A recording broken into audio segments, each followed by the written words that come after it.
Well, hey, and welcome to another episode of Beetle Dustino coming at you again today with yet another video, yet another collection update video. I promise I'll get back to some what's in the box here soon. As a matter of fact, I'll make it stated right here.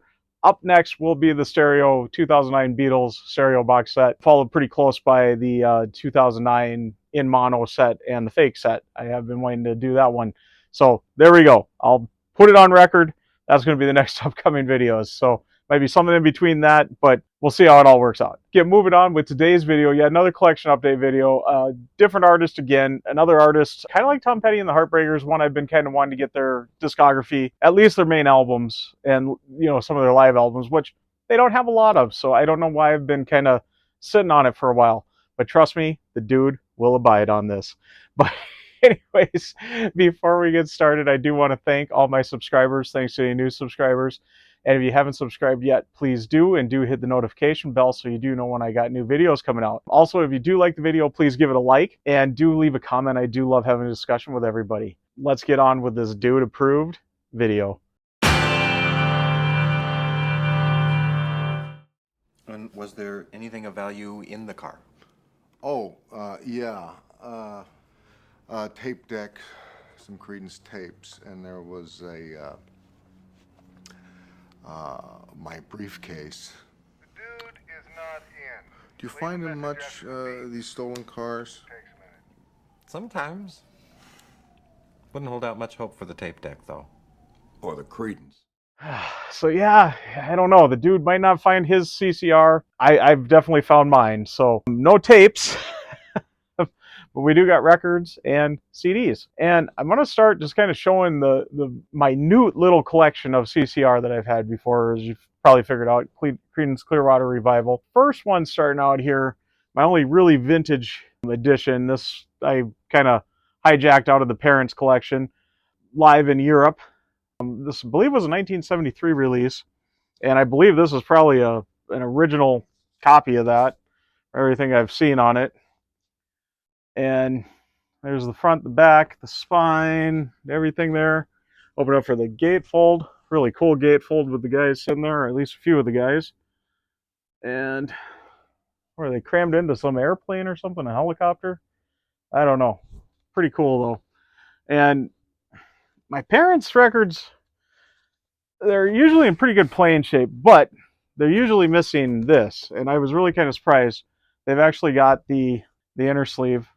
So very excited about that. Really cool Fantasy Records one here, just kind of showing what's all available and all the Creedence stuff on the back here. So again, the dude would approve there. And this is one of those, it's a double two LP set. So, and it's one of these weird ones. There was side 1, but there's side 4.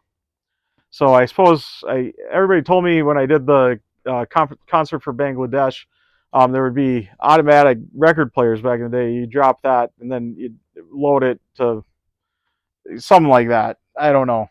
But yeah, it's confusing if you don't got one of those type of record players. But there was disc 1 and this is disc 2. And yes, it does look totally the same because this is exactly the same. But we'll have side 2 and 3 on this. So there we go. That kind of brownish orange Fantasy Records label. Pretty cool. And sometime in the 90s when I got collecting CDs and was big into the record clubs, I did pick up a copy of Chronicle, the volume 1 of the greatest hits. And there is my original copy, and I believe this was a BMG, as you can see by where the barcode should be.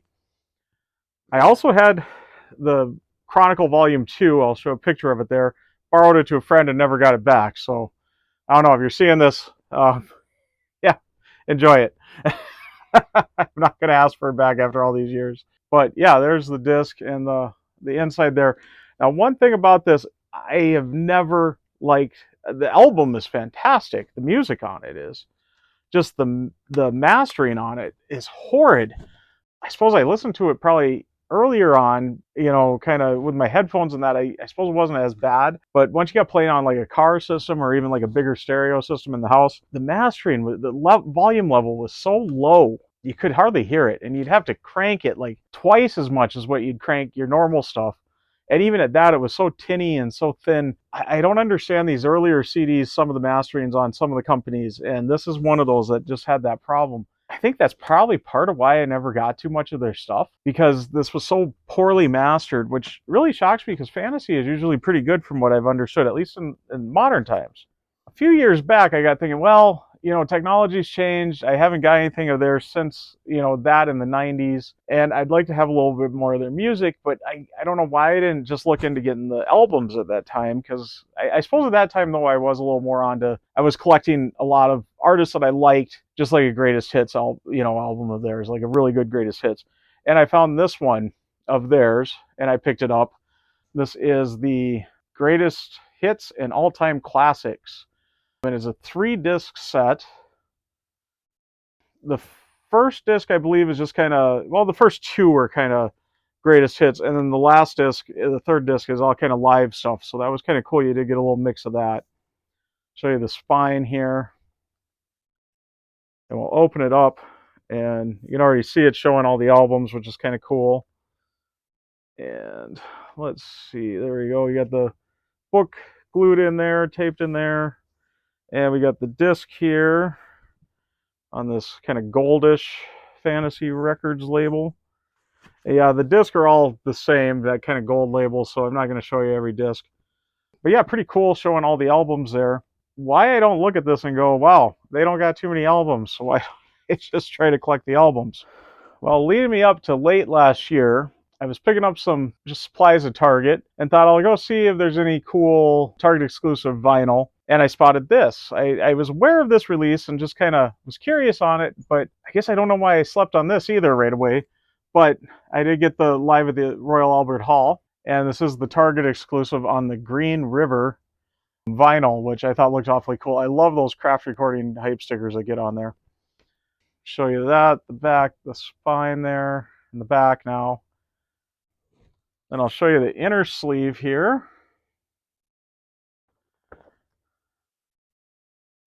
Well, we all want to see the Green River vinyl with this. I absolutely love this Fantasy Records label, this blue with the silver. That is so cool. Yeah, that's such a great looking colored vinyl. But I love my colored vinyl, especially if it's like really cool, the translucent, kind of that swirl with the swampy look, I guess. So yeah, getting that, and at work, I know this is going to get a little off track here, but I got a new desk at work, and so I got now a new partner on the other side of the cubicle there with me, and she's my little desk buddy, and she loves CCR, so a little shout out to her. I know she is a subscriber and a fan, so hey, how's it going, desk buddy? But whoa, we got to put a little stop to this Creedence update. We'll get back to that soon, but I do want to say, seeing as we're speaking of desk buddy, she really surprised us the other day. Not only did she surprise me, she surprised my supervisor. And speaking of my supervisor, I don't know how well you can see this, but I put on my Pink Floyd shirt, my one and only Pink Floyd shirt, because I found out he's a big Pink Floyd fan. That's his equivalent to the Beatles, I found out. So she found that out too, and was telling us that she's got a couple cassettes laying around. Desk buddy I'm referring to. She brought him a Dark Side of the Moon cassette, and then brought me, surprising me, a couple of cassettes too. And not Beatles related or Creedence, but pretty cool. We were talking about Fleetwood Mac the other day in Rumors, and she brought me a cassette of Rumors. And this is a pretty original one from what I figured out. It's even got the correct case on it. I noticed with that Warner Brothers, I don't know if you can see that there in the shell there, but the Warner Brothers logo. And I think this is one of the original copies of Rumors on cassette. And I'll show you the J card out of the case there. And not anything really of great importance on the inside there, but I'll just show you what it's got. So I was very excited about that because I absolutely love this album. Believe it or not, it's the only Fleetwood Mac album I own. And now I've got 3 copies of it because I got the CD copy I've had for a while. I also got an LP copy I got about a year ago, a Target exclusive that was on gold vinyl. And now I've got a vintage cassette. So pretty cool there. Thank you very much, Desk Buddy. And she must have saw my collection update video from a little while back and asked me, she goes, I think you like Elton John too, right? So she got me this Elton John's Greatest Hits cassette. Another one that I think is a very original cassette, going back to one of the first issues on compact cassette. As you can see, it's even got the sticker instead of the printed on label there, which that really was more just very early on cassettes that had that like that. Let's see, I'll show you the J card out here, opened up, and then what's on the inside there. It's talking about MCA, other MCA releases. And she told me she picked this cassette up in Monterrey, Mexico, in a flea market. And that particular one when she was a very little girl, she told me. So I'm kind of shocked she gave me this, via that it does have some big memories for her there. But, you know, that's pretty awesome. Now, not only my supervisor, but my assistant supervisor is watching out for me, and desk buddy.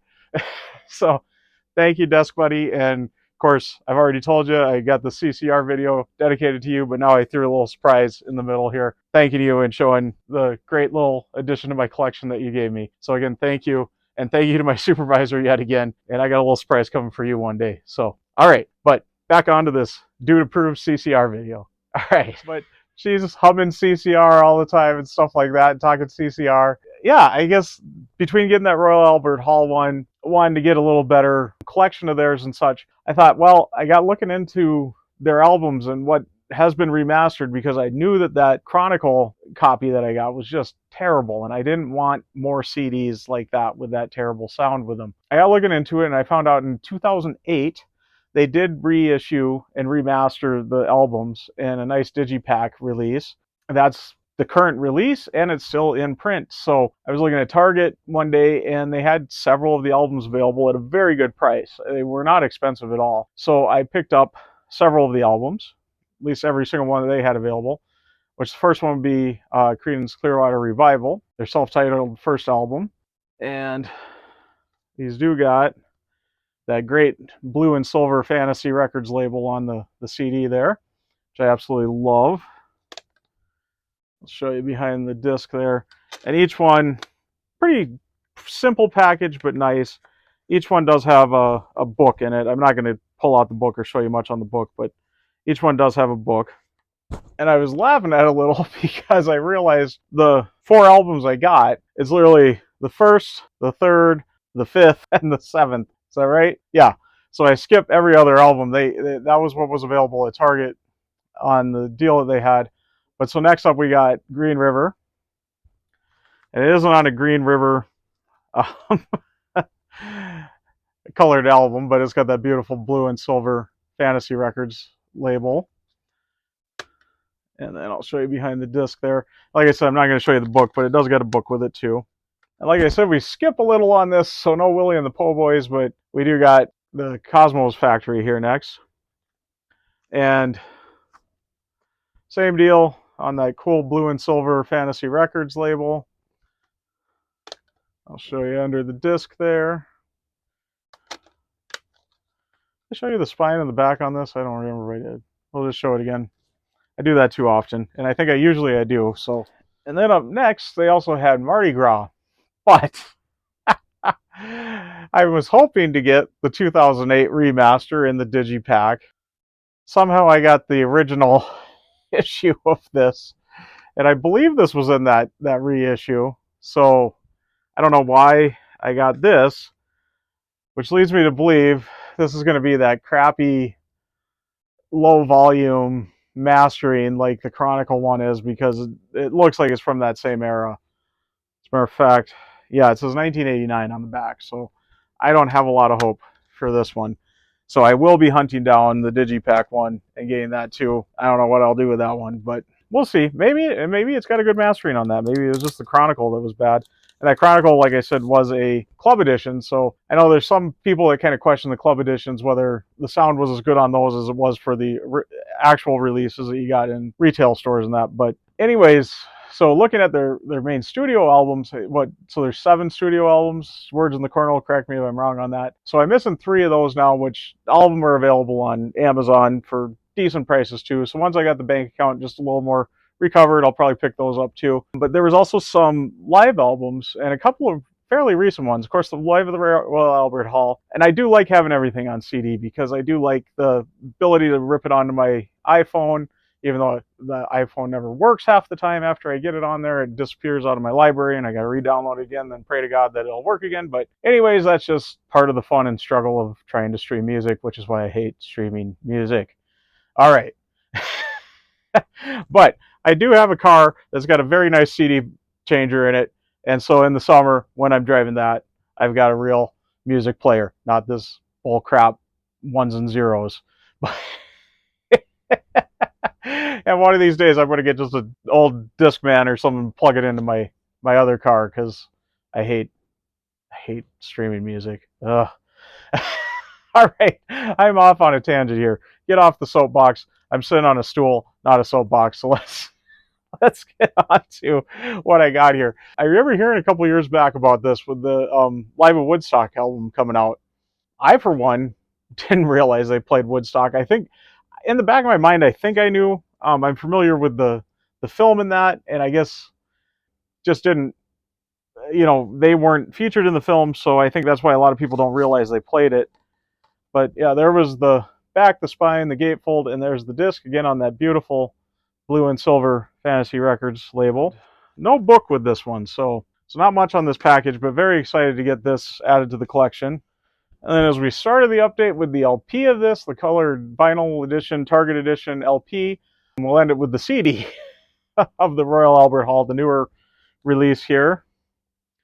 The front, the back, spine, and the gatefold. This was a great concert. I absolutely loved listening to that LP the other day. So wanted to have it in yet another more portable mobile form. There's that blue and silver Fantasy Records label again. I absolutely love when CDs use old record labels as the label on the CD. Yeah, it's cool if you get like a picture disc, I think people will call it, but I'd rather see a cool record label like that. And this did come with a nice little book, unlike the Woodstock one. Anyway, so there is my Creedence update there.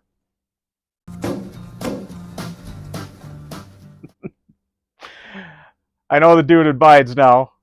Just don't run into a dumpster, dude. Don't do that. All right. But anyways, I'm going to get wrapping up here. Yeah, let me know your thoughts on Creedence. I've been a fan of theirs forever. Of course, I'm going to throw this out there again. They do got one of the most infamous, to me. My parents turned me onto this way back when, and I can't get it out of my head now, but one of the most famous lyrics misunderstood, and I'll put it all in your head. If you haven't heard it before, now you will. Bad Moon Rising. Yeah, there's a bathroom on the right. All right, there we go. You can thank me on that now. Or my parents, actually. But anyways, before I get rambling too much here again, I am going to get signing out. I do want to thank all my subscribers. Thanks to any new subscribers. If you haven't subscribed yet, please do, and do hit the notification bell so you know when I do got new videos coming out. Also, give the video a like. If you've stuck around to this point and haven't gave it a like yet, you must like it, so please give it a like. Also, leave a comment. I do love having a discussion with everybody. I am going to get signing out. Yes, the dude abides on this one. I'm Beetle Dustino, signing out.